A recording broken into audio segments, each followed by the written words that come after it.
You know, as a kid, I always used to joke about always wanting a solar-powered flashlight, and now I've got one.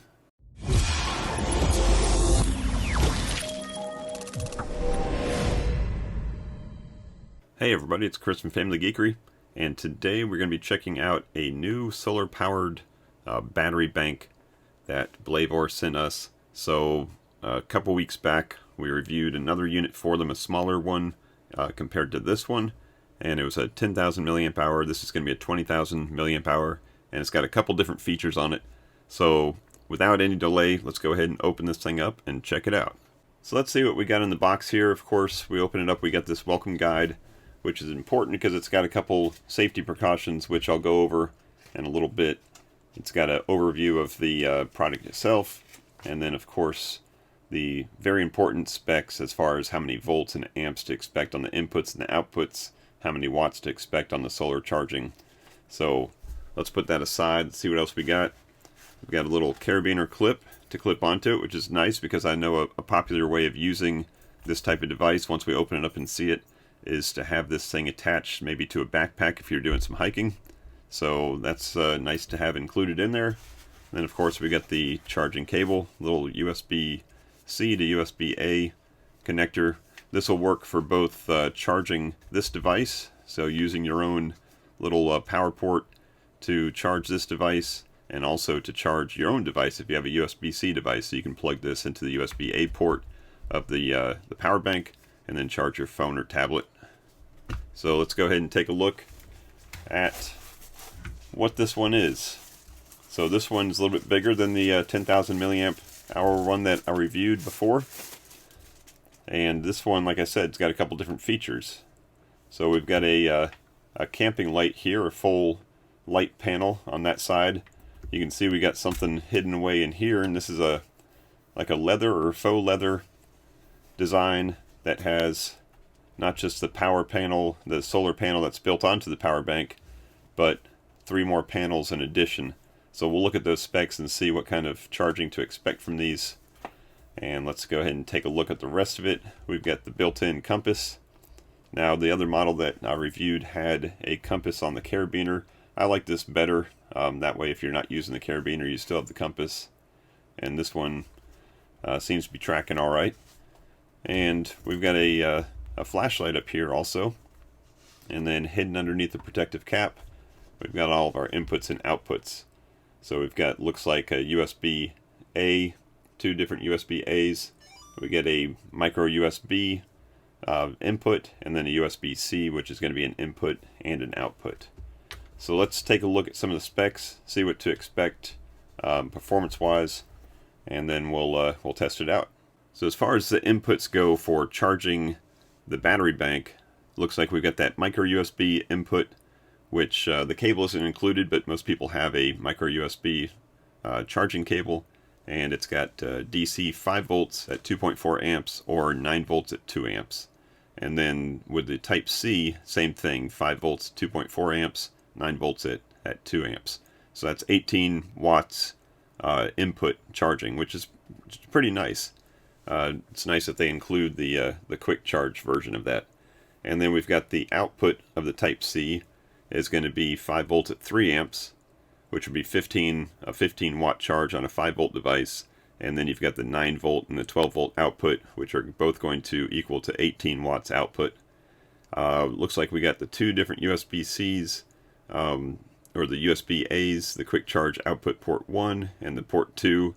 I'm going to guess that the blue one is going to be the one that matches the specs of the USB-C, so you get the 15 watt or 18 watt output, and then the other port is going to be a 5 volt 3 amp only. So that's handy to have multiple ports for output and input. Looks like the LED flashlight wattage is 1 watt. The camping light is 3 watts. So we'll test both of those out. And then as far as the solar panel output, 300 milliamps per panel times 4. So that's 1.2 amps of charging for all 4 panels. And that's assuming that you have 25,000 lux of light. So that 25,000 lux of light, if you're outside on a full sunny day, you'll have no problem with that. But if it is cloudy, then obviously it's going to be less than 25,000 lux input to your solar panel.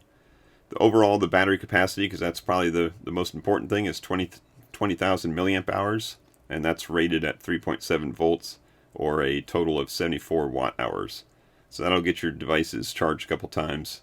You'll charge a phone a couple times for sure, a tablet maybe once or twice, and that is using the polymer lithium battery. So that being said, let's talk about the safety precautions for these batteries. So both the welcome guide and the back of the actual box have some precautions about this battery bank, because if you're going to be charging it with solar power, out in direct sunlight, and it's got a bunch of lithium batteries in it, you want to be safe about that. So basically it boils down to, hey, make sure this thing doesn't get too hot. So it gives you some precautions about having it in the dashboard of your car. That's going to get really hot. If you have a closed up car and you leave the car parked somewhere in direct sunlight, it's going to get above that 176 degrees Fahrenheit, and that may cause the batteries to swell or explode. And of course that wouldn't be bad. That wouldn't be a good thing. Also the same thing of leaving it out on the concrete or on a metal floor or wooden floor. Same thing may happen. So long story short, stay close to this thing when it's charging. Have some supervision to it. Now of course if you're going to be hiking and you have this thing clipped onto your backpack, that's going to be fine, because you're going to have plenty of ventilation and won't be just on a flat, hot surface. And of course you'll be there to supervise it to make sure it doesn't get too hot. So stay safe with the batteries. Alright, let's take a look at the two different flashlights. We've got a flashlight, like a spotlight type flashlight, and then we've got a camp light. So for the flashlight part here, you hold down the button for about 3 seconds and then it turns on. And then from there it's got a couple different modes. If you just do a single click again, then it goes into a flashing sequence of SOS. So 3 short, 3 long, and then 3 short again. So if you're in distress, you can use this to signal someone down with an SOS signal. And then if you click it again, it goes into a strobe function. Again, maybe make it easier for someone to find you. And then you press it again, and it turns off. As far as the camp light goes, you're going to do a double click on the power button. So 2 quick taps, and then you're going to have 3 different levels of brightness. So there's the brightest, and that is pretty darn bright. I've got this studio area here fully lit, and this is still really bright. So that's the brightest, that's medium, and that's going to be low. And then if you double click it again, that turns off.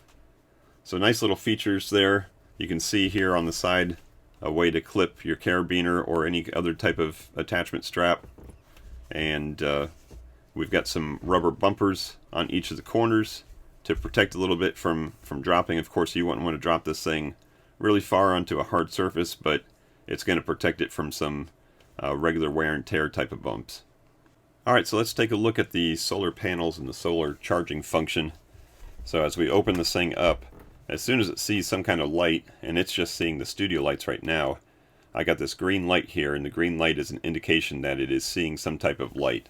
So obviously this is not the optimal type of lights to charge this. Outdoors would be a lot better, but at least it's showing that it is seeing the light. So like I said, 300 milliamps for each panel, a theoretical 1.2 amps of charging overall, but you do want to limit your expectations of what that really means. Like, would you efficiently charge this thing every day by sitting it out in the sun? Probably not. If you're going to use this thing day to day for normal usage, then go ahead and use one of the charging ports up here to charge it. But if you are going to be camping, hiking, biking, that kind of thing, and you want to top it off, or if, worst case scenario, you're in an emergency and you just need some more juice, then having the solar panels is going to be an option for you. Now, like in previous reviews, I said I have one of these BLAVOR battery banks in the glove compartment of my car. Now, it doesn't get too hot in there, so I don't worry about it exploding or anything. But I keep it in my car just in case, we get a dead car, dead cell phone, all the worst things happen all at the same time. At least we have some way of charging up a device and get us able to call for help. So overall, this PNW12 Pro model is another fine product from BLAVOR, and I do thank them for sending this unit to me to review for them. And if you're looking for a solar powered battery bank, you do have a couple different options out there, and this company is really doing what they can to make the best products and get a lot of different variety out of there. Like I said, they've got smaller ones, they've got bigger ones, and I'm excited to see what else they bring out. So that's going to wrap up this video. I hope you enjoyed it. Hope you got something out of it. If you want to check this out, I will leave a link down in the description below to Amazon. And of course, those Amazon links do help the channel out if you do purchase them. Even if you don't purchase it, go ahead and check it out and see what else they have to offer. If you like this video, remember to like the video. If you want to see more reviews and more type of geeky stuff, then go ahead and hit that subscribe button. And thank you as always for watching. Until next time, peace out and geek out.